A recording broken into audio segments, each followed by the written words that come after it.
Okey, nak orang respect kita, hormat kita, bukan dengan cara pakai kereta besar-besar, rumah mewah-mewah. Bukan. Tapi buat 3 benda ni. InsyaAllah membantu. Let's go.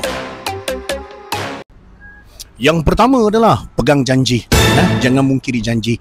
Sekali kita buat, 2 kali kita buat, lepas tu apa yang berlaku, orang dah tak percaya. Bila orang dah tak percaya, susah. Yang kedua adalah be punctual, tepati masa. Sebab dengan kita menepati masa, itu tanda kita respect orang. Dan bila kita respect orang, orang akan respect kita balik. Dan kajian menunjukkan seseorang yang menepati masa, dia lebih dipercayai untuk menjadi seorang pemimpin yang berkaliber dan berkarisma. Dan yang ketiga adalah cara cakap kita tenang, jelas dan tak melalak. Pitching tak tinggi. Sebab kalaulah kita bercakap dengan cara yang macam tu, orang akan rasa bingit. Orang akan rasa macam dia cakap apa tak faham.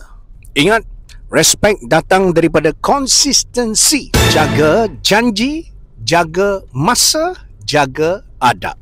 Apa lagi yang korang rasa perlu jaga kalau nak orang respect kita? Tulis dekat komen. Apa?